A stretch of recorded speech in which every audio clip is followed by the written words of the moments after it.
Hi, I'm Nusaniwa. Hi, I'm Michael O'Hine, and we'll be the host for today's interview. So welcome back. For those who don't know, the Scripps Ranch Professional Career Exploration Club is an organization dedicated to interviewing professionals from many different career paths. We aim to help students find a career that's right for them. And we have a very special guest today. Give a warm welcome to Dr. Patricia Cantrell. Dr. Cantrell studied at USC Medical School and was a resident at Cedars-Sinai Medical Center. She now works as a pediatric physician at Kaiser Permanente. Dr. Cantrell, welcome to the show. Thank you. Thanks for having me. So how did you decide to get into pediatrics? Well, when you get into medical school, the first couple of years, everybody's sort of doing the same classes, and you're not quite sure who is going to go into what field. One of the funny things is, of all the fields that to go into, I did not think I was going to go into pediatrics because I did a ton of babysitting when I was a kid, younger, a teenager, and I thought, okay, I don't know if I want to deal with crying babies all the time. And so it was probably the one field I said, I do not think I'm going to go into. But then your third and fourth year, you do these rotations where you're in the hospital working with patients.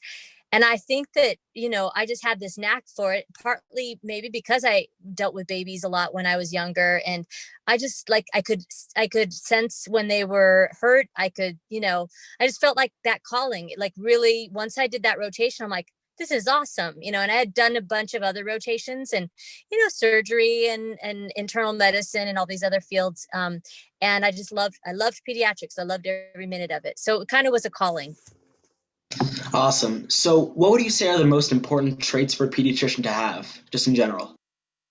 I think patience is probably one of the most important ones. Also, it's a funny thing.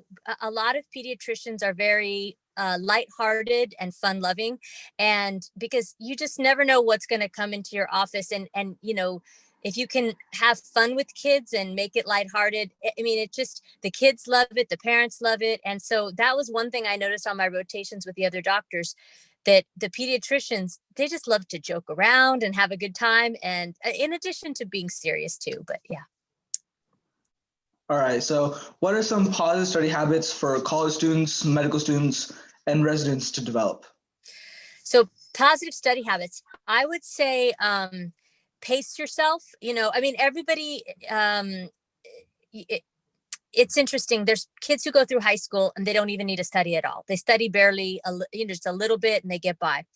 College, you might need to study a little bit more, but definitely in medical school, you need to put your time in, and you need to put it in early. You can't just cram, I guess is what I'm saying. So for me, I found that if I studied way ahead, I planned it out, and I created a schedule, like each day from 3 to 4 o'clock, I'm going to study mathematics or calculus. From 4 to 5, I'm going to do history.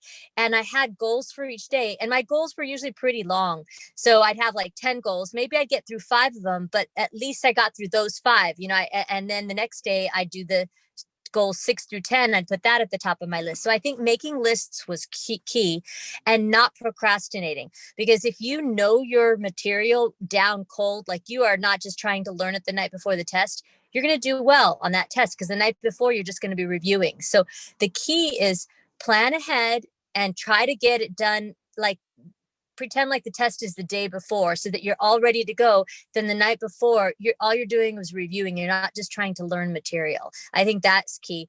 Second thing that worked well for me would be to do a variety of learning. Like everyone has their ways that they learn. I have trouble just reading and learning from that. So I would highlight stuff. I would rewrite the highlighted stuff that I learned. I would put things on cue cards, because cue cards was just a different mechanism that I could put the question and the answer on the other side. And that just worked very well for me. And a lot of my med school friends, we had a lot of 3x5 cards. And so because there's a ton of information, and that way you can have a pile of, you look at the 3x5 card, and if you know the fact, then it goes into the good pile. And if you don't know the fact, it goes into the need to study it again. And I just would go through that pile over and over until I had it down. That worked well for me. So, how do you guide parents to helping their children? Because a lot of the times you're not gonna, always be there with their children. So how do you use parents as kind of like an axis or a vector to help out their own kids? Yeah, part of what I do is I I try to empower parents, because many parents, they want to do the right thing and they know what they're supposed to do, but or they think they know what they're supposed to do. It's just a matter of supporting them. And there there's many ways to raise a child, and very few, if a parent's coming and asking, hey, should I do A or B, both things could be right. I think you just have to help them understand, and that their maternal or paternal instincts are actually really good. So they have really to trust their own judgment, and the fact that they even are caring about it and they're worried about it, that's half the battle. I mean, if because they just even want to do the right thing. And then the other thing too is to allow kids to have some freedom. Some parents are they want to tell their children every step of the way, don't do this, don't do this. And it's actually okay to let kids, try different things, and they might not be perfect at it. And that's okay. It's okay because that's just a way that we all learn.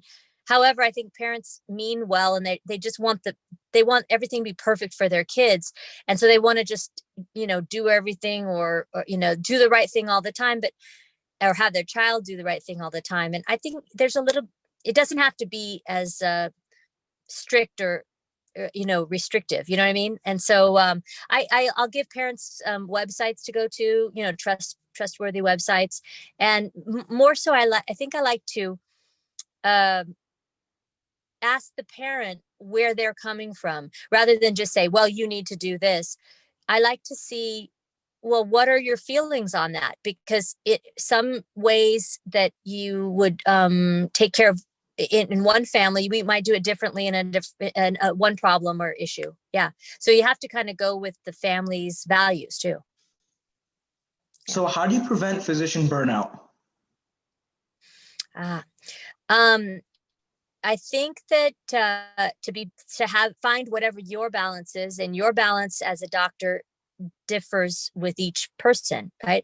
There's some people that need 8 hours of sleep a night, and others can sleep 5 hours, And so if the person who needs 8 hours is only getting 5 hours of sleep a night because they're trying to work 60 hours a week, plus volunteer at their kids' school, plus on their own, I don't know, take piano, they're doing too much, but other people, there's other doctors that do great on that. They only need 5 hours of sleep a night. And so it's an individual sort of a balance. And I think it depends on, you have to figure out what your own personal balance is, of where you're feeling really stressed out. I think you need to have a job where you feel valued, and if you pick a career and the workplace that you like, the people you work with, you enjoy going to work every day, it's a pleasure. That's how my job is. I love my work. Then it's not a job. You don't even feel like you're working, but I think that if you're working more than what you physically feel you're capable of. And I hit that point. I hit that burnout point back about 14 years ago now. And I was working about 65 hours a week. And I just was missing, my kids were 4 and 7 years old, and I completely was missing out on their growing up. And I decided, you know what, I'm going to back off. And now I'm closer to 40 to 45 hours a week, which is a perfect level for me. So everybody has their level of what, where it is. And I think many doctors do hit a burnout, and it's okay. What you want to do is recognize it and then adjust your life, rather than just keep going and going and going. Otherwise you're really, it seems like there's no end in sight, and it's very depressing at that point.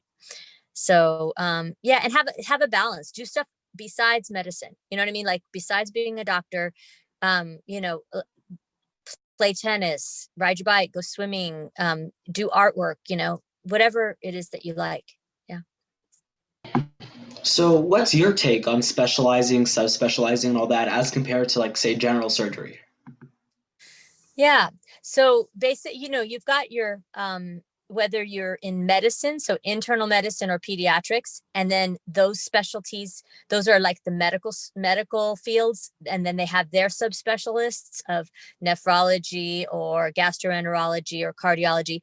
Then surgeons are the same way. You have your general surgeon, and then you've got your subspecialties of, I think that, so subspecialty surgeons would be hand surgeon or whatever.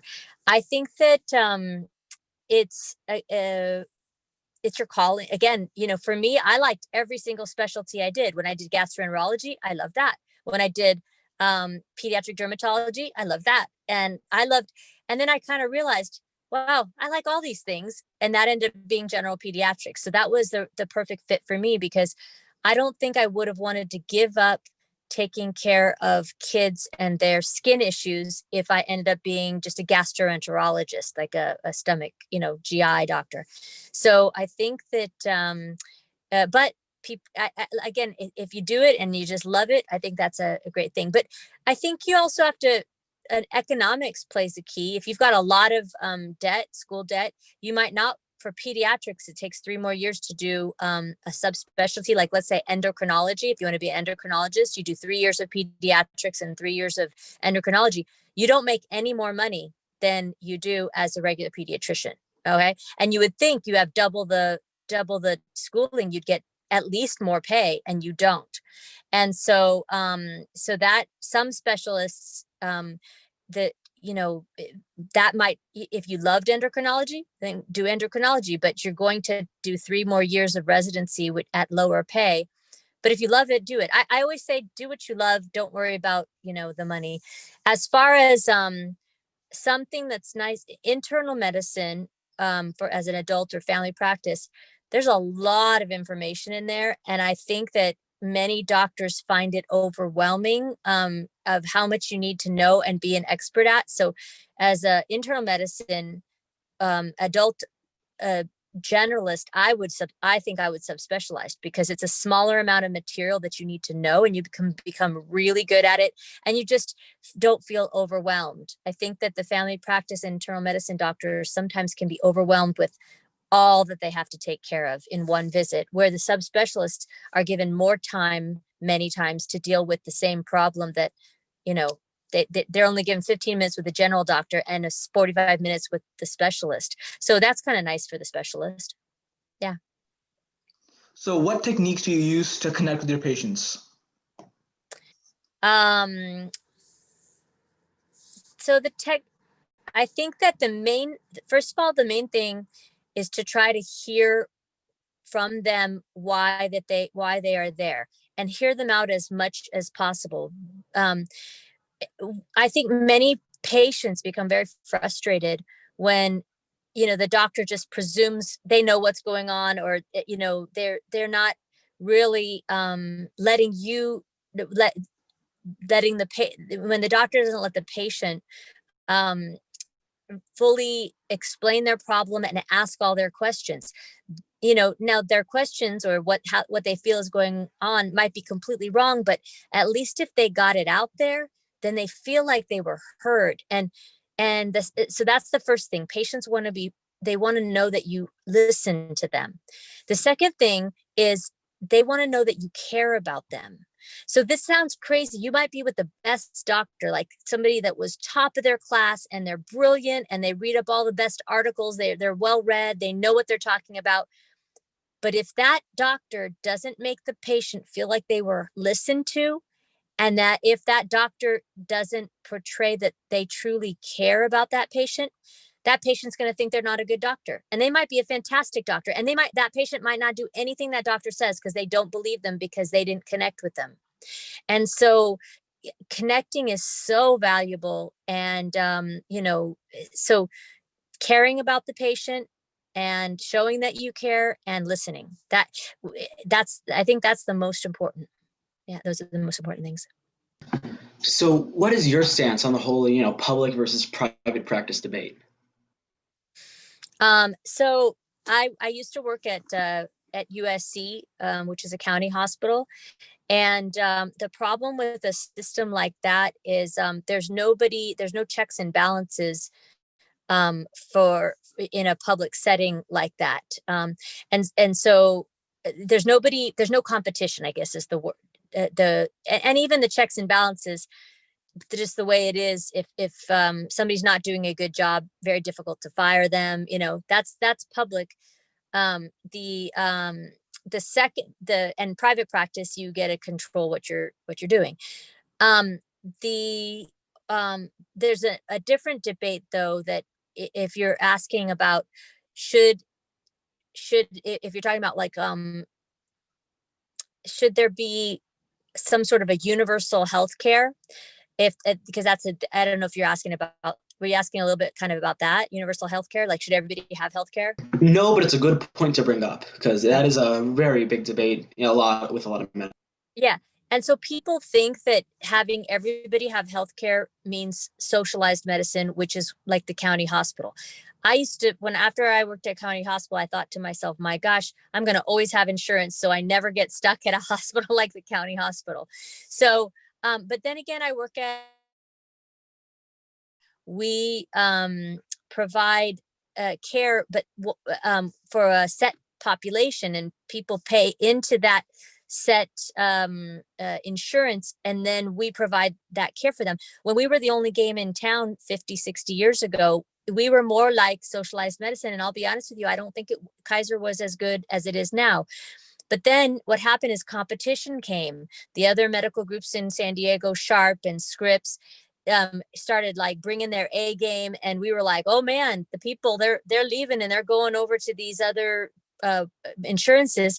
We brought in great doctors, and we I think that we upped our game. And so I think in an ideal world, if everybody had like a little card, and that card was from the government or your job or wherever it was, and it was very valuable, like Sharp wants it and Kaiser wants it. And I think that if we fought for that card, like we fought for Michael's insurance card, we want him as our patient because we're going to get more money.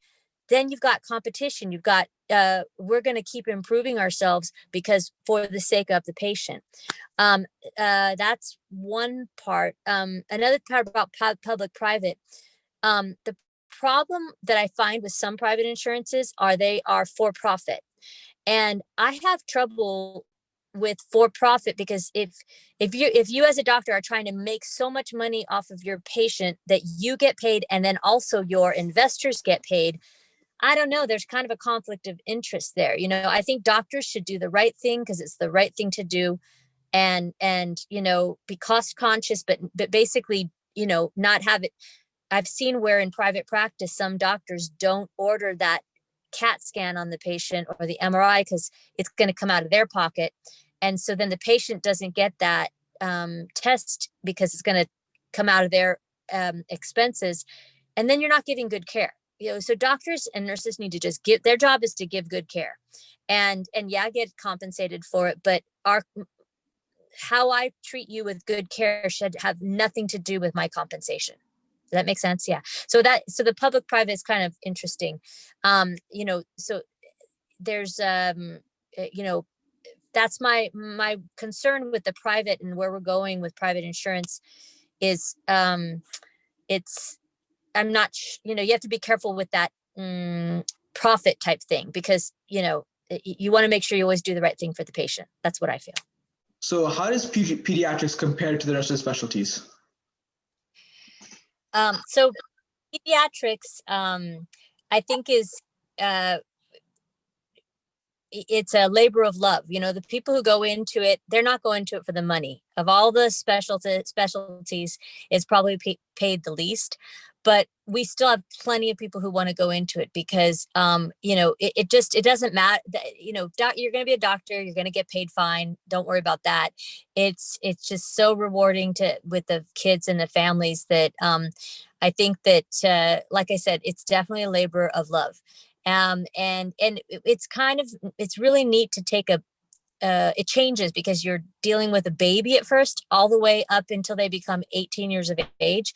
And it is so cool to see a human change and you have to adjust along with that. It's one of the only specialties that does that. Plus, when you're in a pediatrician, you have two patients. You actually have the child and you have the parent. So you have to be able to kind of juggle and deal with both people at the same time, which is very rewarding, but it's a little bit of an art too, and it kind of is sometimes a little double the work, but it's so rewarding that, if you get that calling and you love it, it's a great field to go into.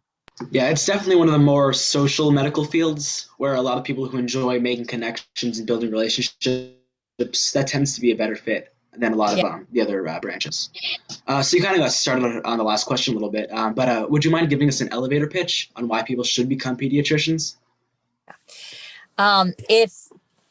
If you love being with working with families and working with kids, and you have kind of like a little fun side to yourself where you can like to joke around during your work day and not take life so seriously, it's a field of medicine where you really can enjoy every moment of your day. I mean, there's some stressful parts, but the kids make it so worth it, and it's a fantastic field, and it's always changing, and you have to deal with so many parts of you have to deal with the emotional side, you have to deal with developmental issues, psychiatric issues, and also all parts of the body. So it's you never get bored.